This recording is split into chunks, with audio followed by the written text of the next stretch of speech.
Le dossier de cette édition sur une autre forme d'alternative à l'économie traditionnelle. On évoque souvent, on l'a fait ici même, l'ubérisation. Mais que dire de cette pratique qui bouscule elle aussi les schémas et qui est en plein essor, le collaboratif. Signe particulier, l'argent disparaît. Il n'en est plus question. Il y a le traditionnel troc, bien sûr, mais cela va bien au-delà.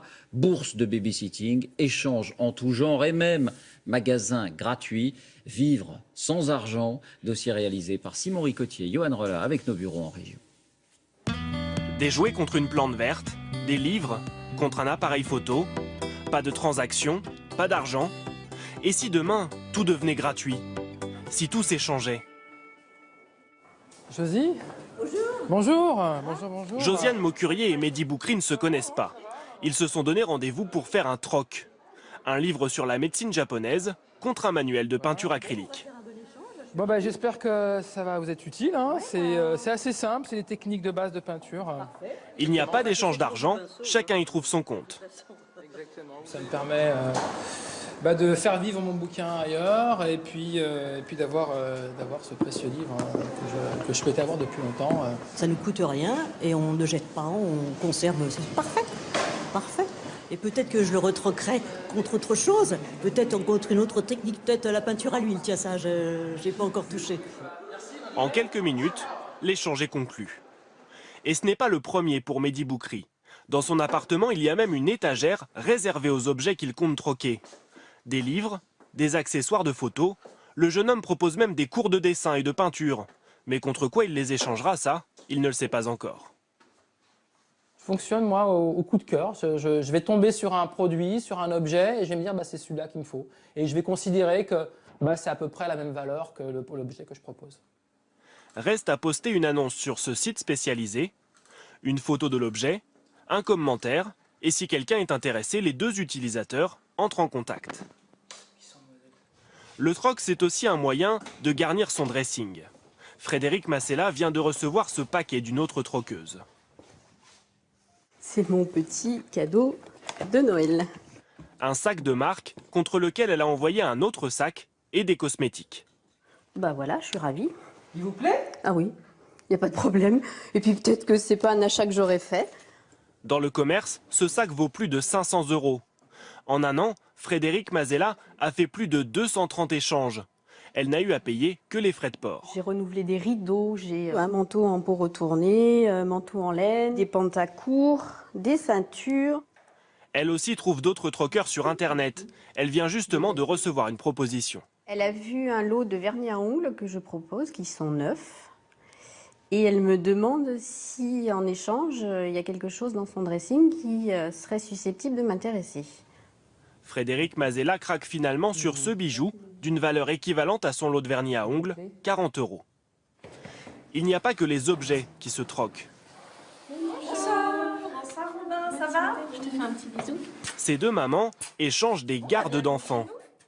Ceux de Laura Baudard et Sophie Camus fréquentent la même école.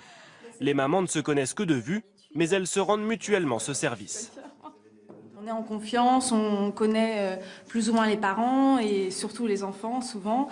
Et l'échange se fait comme ça sans inquiétude. Tout à l'heure. Au revoir. Au revoir. Le principe, chaque maman doit proposer des gardes pour elle-même pouvoir faire garder ses enfants. Les échanges se font sur Internet, au sein d'une petite communauté de 4500 membres. Si on confie nos enfants et que les parents en retour nous font confiance en confiant les leurs, voilà, ça veut dire que les enfants seront en sécurité d'un côté comme de l'autre en fait. Grâce à ce système, plus besoin de chercher le baby-sitter idéal. Les parents inscrivent leur disponibilité directement sur le site. On indique le nombre d'enfants qu'on est prêt à accueillir, on marque la date et puis l'heure. Donc par exemple le 30, je suis prête à accueillir à partir de 15-14 heures, voilà, un enfant. Et pour Clara, qui est fille unique, c'est aussi l'occasion d'avoir des compagnons de jeu. On peut faire des jeux de société, on peut faire un tour de vélo, on peut faire... Enfin voilà, on est amené à vraiment s'occuper des enfants comme quand c'est les nôtres, quoi. Un système d'échange, gratuit, né dans l'esprit de cette mamans. Margot, tu me sors le poisson s'il te plaît, chaton. Pour elle, pas question de payer pour un service que l'on peut se rendre entre voisins.